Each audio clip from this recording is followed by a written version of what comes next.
Hey, my name is Chef Brandy, And I'm Bonnie's, aka Bougie Betty, and we're here to bring you the tea.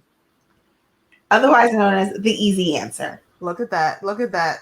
Welcome back. Episode one. Easy answer. How you guys doing? I know we're doing big things. We're doing big Yes, things. indeed, we are. So, what's been going on with you this week? Nothing much. I've just been trying to focus, Mm-hmm. you know, Mm-hmm. and I know that every day that we look up, there's a new holiday. Oh my God. Yes. And so we that's so funny. I love that transition. So when we were prepping for this show, right? Like we found something called what was it? Fluffer. I Fluffernutter. don't know why I want to call it flutter. Obviously, I did not ever have this. Um, a fluffer nutter day. And So you know what a fluffernutter is, yeah, right?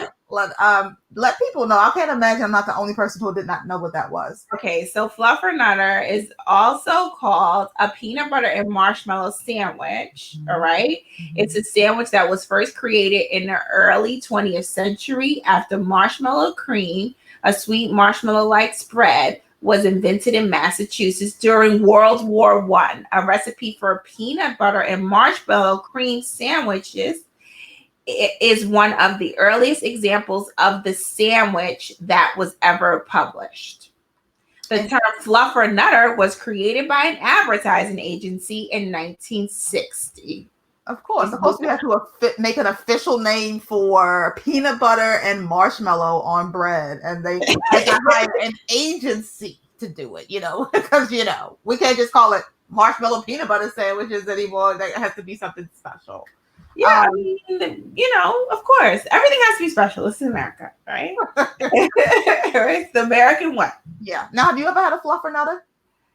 Okay, I am not a person who's ever been a huge fan of marshmallows Okay. unless I'm having them in like a s'mores, Got you. and Yeah, that becomes delicious, right? That's just yeah, smoke because they're smoky and they're crunchy and they're hot, and also like this marshmallow cream that they're talking about. I remember growing up, um, having snowballs. So I'm from Baltimore, Maryland, and oh yes. and there was snowballs, and you would put that marshmallow cream on top, and that was good. But I would have never thought to put that on a peanut butter sandwich ever.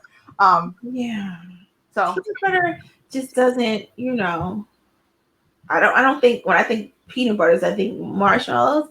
I personally, but some people it must be really delicious. I mean, it's been around since the 1920s, yeah, I mean, We have a whole day devoted to it. Somebody must like it. yeah, enough people must like it. I don't know if it's delicious. I'm sure there's like, I don't know, stewed okra day as well. Dude, okra, you're so stupid. So yeah. But I want to know, are marshmallows vegan? No, technically marshmallows are not vegan. The reason they're not is because of the gelatin. So in order to make marshmallows, you put gelatin in it to congeal, because all it is literally marshmallows is corn syrup, sugar, gelatin, and a little bit of vanilla. That's it. It's not some fancy anything. It's just that. So the gelatin is what gives it the consistency that you get from it, and gelatin is sourced from pork. Oh, like that. I'm telling you, when people ruin Skittles for you, it's like it's pork and Skittles. Like I what? mean, it's also red number 40, which comes from beetle larva, but that's a whole other I conversation. mean, but come on now, Skittles. Like I gotta have. I'm thinking I'm eating Skittles and I'm having a helping of pork. Like what? You know? That's the food science is very, deceptive. I know. But see, I'm also offended when I'm like in the grocery store and they put like vegan on peanut butter, and I'm like, really? When did I ever think that peanut butter wasn't vegan? And now you're telling me that there's pork and marshmallows, so I need to stop being so hostile, maybe. All right. Well, and also we got to remember that the term vegan doesn't only mean free of animals, but it also or free of meat and dairy specifically. It also means free from animal cruelty. So who knows if there's a vegan, what do you call it, a peanut butter factory out here testing peanut butter on, I don't know, cows. I don't know. It's yeah, weird stuff happens. Maybe they're like giving it to rats to see if it's good before they give it to the people. So this particular company decided to stamp it vegan and say that they did not test this peanut butter on any animals. Or gluten free. Did I ever think there was gluten in peanut butter? No. Peanut butter was supposed to have gluten. Listen, but that's people, it's market. Like you say, we talked about Fluffernutter. They got a marketing agency in there to name it. It's the same concept. Let's slap vegan, let's slap gluten-free on everything. And yeah, and then people feel like they're being healthy or something. I think a better use for marshmallows is what we talked about earlier, the s'mores. Hot cocoa. Yes, the s'mores is everything. I just feel like, what's the point of marshmallows if we're not going to have them with s'mores? Like, I just think that's just like my childhood favorite. Like, I just, I went to camp every year growing up. My mother thought that if we stayed home, it would make us street urchins. He makes words up, all right? Street urchin is real. A street urchin is real. Yes. Have you seen maybe some people say, maybe your mother said it too. my mom would say gypsy. She didn't say street urchin. But in Aladdin, they were street urchins. Aladdin was a street urchin. Remember? Yes. I remember that. I need to do my Aladdin research and get back to you on that. I'm going to get back to you on that. Yes. But I was saying that, so when you go to camp, every year they have a campfire.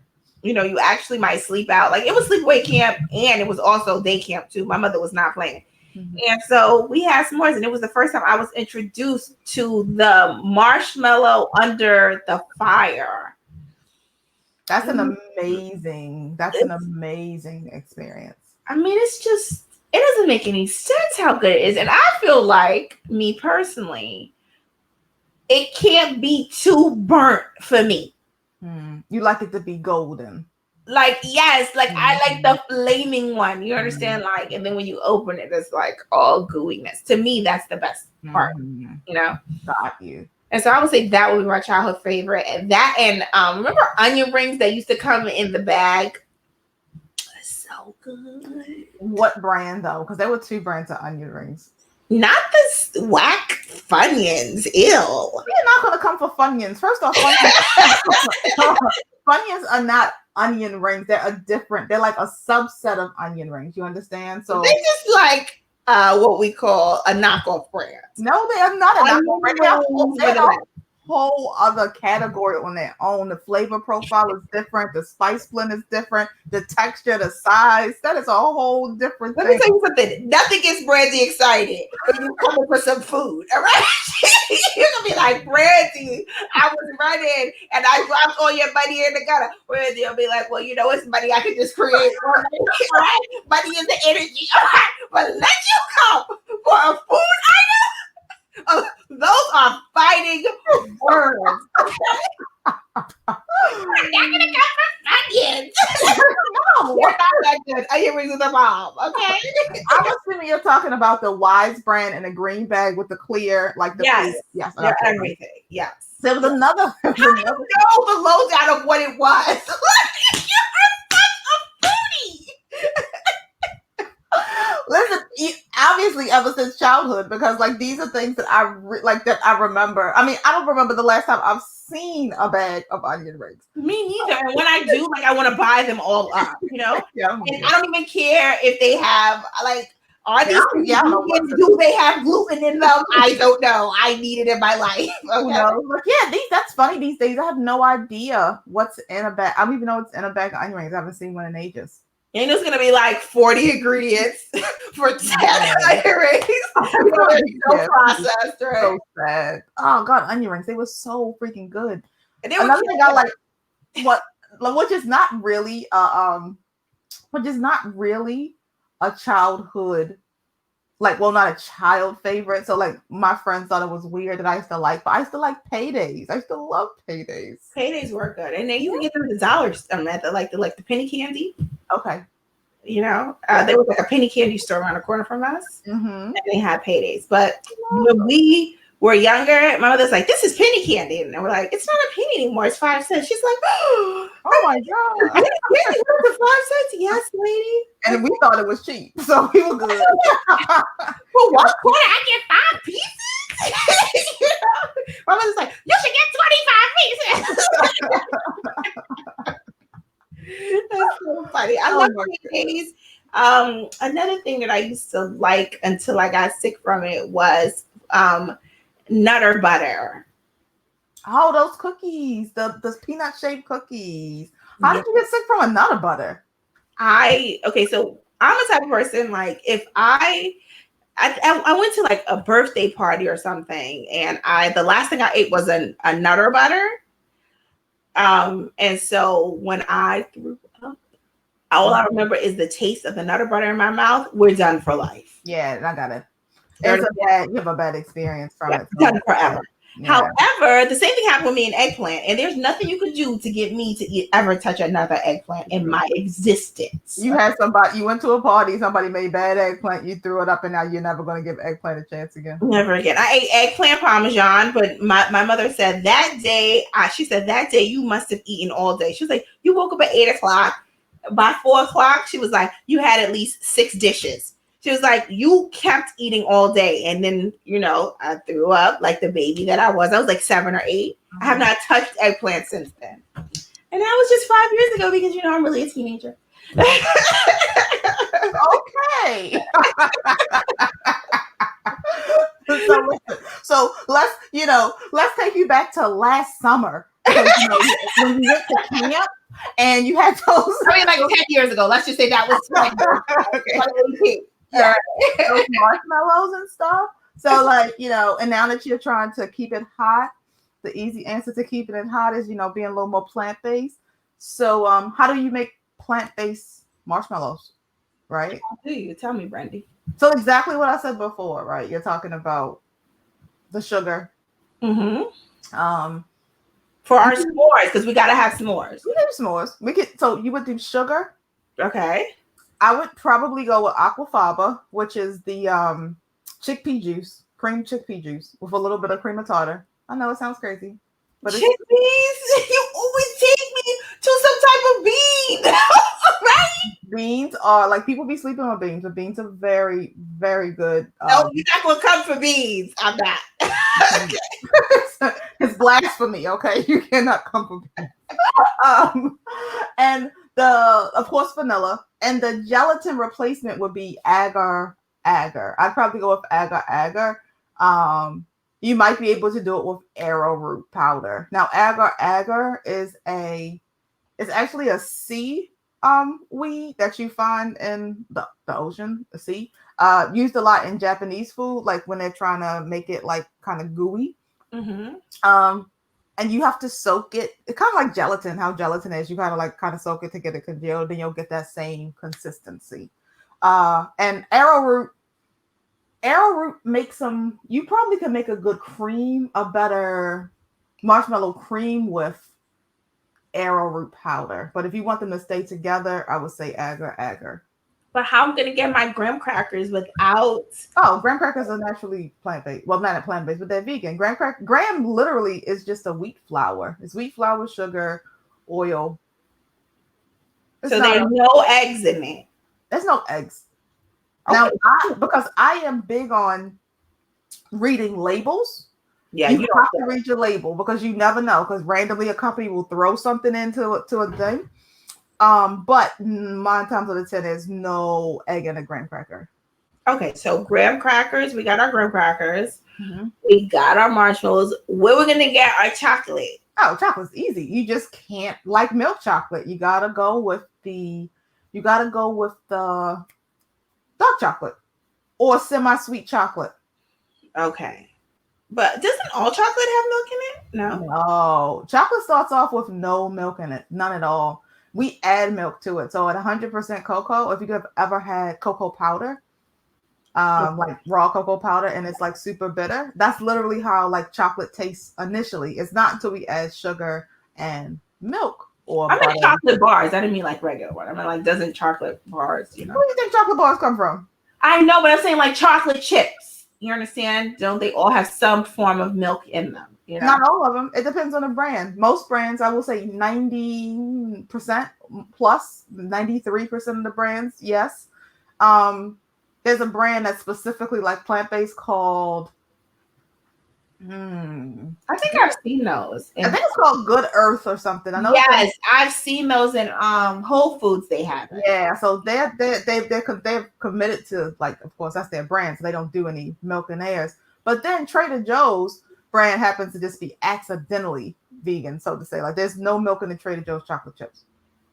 But what makes you think it's accidentally vegan? You don't When I think say the accidental vegan means that it's not a vegan. Like, Trader Joe's isn't a vegan brand. So anytime, if you're not, like, just the conversation in the, like, vegan world, if you're not a vegan brand but your products happen to be vegan, it's considered accidental vegan. Like Oreos, we know that Nabisco is not a vegan brand, but Oreos happen to be vegan. Are you serious? Yes. Oh, just like Cheerios. Yes. Cheerios are like gluten free or something like that. And checks, like General Mills, like they're not like Good Planet. What's not Good Planet? Where they put effort into it. Right, it's like how it was originally made. Yeah. Exactly. Like, their brand isn't like committed to vegan food. Yeah. So that's how we got there. Oh, okay. So definitely I would say, I mean, s'mores. I loved Oreos as a kid, and now you're telling me that they're vegan. I feel like, shoot, I could pick up a bag of Oreos too. Yeah, but we want to keep it hot. Is that what we said in the first episode? I know. I'm just saying I don't want Oreos. Sometimes they're calling me, and I reject the call. Mm-hmm. You know, I'm saying these are my desire, my inward desire. Gotcha. Like,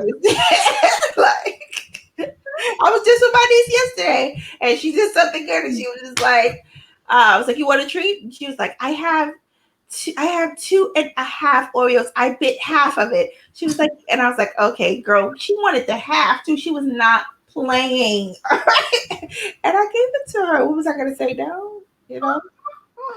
Hey, you can't deny the kids their half a cookie. You know, yeah. And so I think that at least we can have s'mores without dairy. That's good, because I ain't doing that no more. Mm-hmm. All right.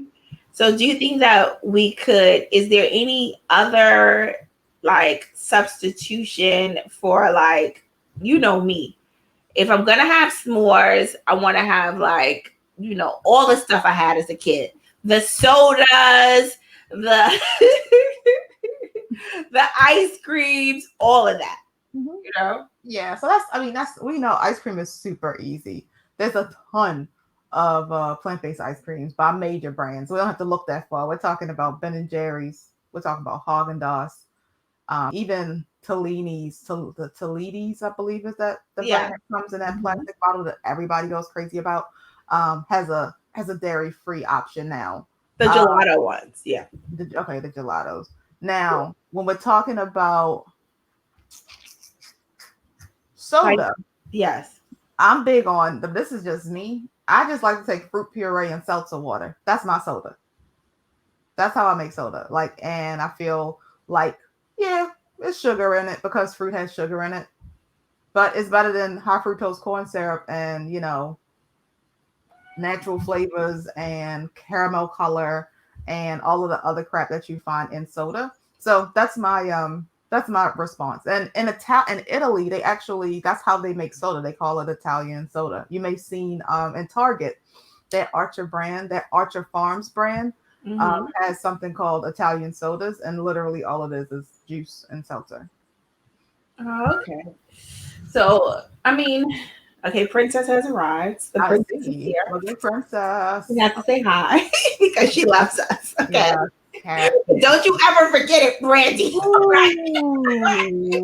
happy. No real love. Yeah. And now the princess has left the room. She's left. Listen, I'm a plant-based chef. I don't do animals in the kitchen, so you don't have to worry about that over here. Animals just popping up on my lap. Well, I'm in the living room, not in the kitchen. This is real love. You don't know unconditional love. That's the problem. All right. Oh my But I goodness. want to get those. So now I'm hooked on this plant-based ice cream bars by Cocoa Bliss. The ones that have the Aki, what is it, Aki and raspberry.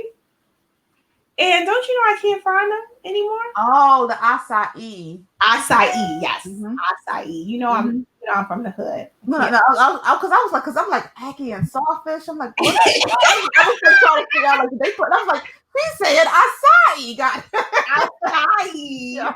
acai and raspberry. I can't even, like Kanye West said, I can't even pronounce nothing, And I'm addicted to it, and now I can't even find it at the grocery store. And then I went to Target, not at Target. I went to Whole Foods, not at Whole Foods. Are they out of every one of those bars except my dark chocolate, acai, and raspberry, and I'm very upset about it. Are they out of season? Is acai out of season for them? What? Remember, acai in America, okay? It's a capitalist society. Yeah, but there's still things in season. Okay, they might that. Remember, acai berries are sourced from South America. So we don't know what's going on in South America that might have affected their supply chain. Not just going to have extra coconut there. Like, oh, just plain coconut. I can't have no dark chocolate on it, no acai, no raspberry. That's supposed to be good enough. And I love that ice cream. Like, I gave up sugar and tea so that I could have one of those like every night. Okay, so they don't have no other flavors that you want to eat? No. Don't you have you tried the acai bowl? What? They make acai berries. You could just make an acai bowl. If it's coconut milk, you could take acai berries, frozen acai berries, coconut milk, and just put it in a blender. I'm sure it's going to give you the same like mouthfeel. And I'm telling no, Brandy, everyone's not like you. Dissected food. You just take these freaking berries and milk and put it in a blender, and you could put it in individual bowls or something. So that's why I'm not a chef. All right, I didn't go to chef school. All right, I'm a normal human being that just wants to get her, coconut-based ice cream pop. that I can't find anywhere. If you can't find it, the easy answer to it is acai berry. Like a hard answer. That is the easy answer. It's either don't have it or make it. That's it. And don't complain. All right. Don't complain. Gotta keep your immune system high. Complaining drops your immunity. I know. And the princess is back to say hello. All All right. And don't you dare say anything. All right. Because this is pure love hitting your screen. So I need everyone to just take in the pure love and just be okay with it. All right. All right. All right. Look at that. So listen, guys, I think we may be coming to the end of the easy answer. Episode 1. Yes. Oh, right. And with our guest star princess, the cat. Yes, guest star princess. Show you how you look. Say bye-bye. Look at that. So yes, guys, if you're into Fluffernutters, you're feeling nostalgic, but you are trying to be more plant-based, remember you can make your own marshmallow cream and partake in this random holiday. That's true. And peanut butters are always vegan. Yes, indeed. So until next time. Until the next time. I'll come back with the easy answer. All right. Bye-bye. Later.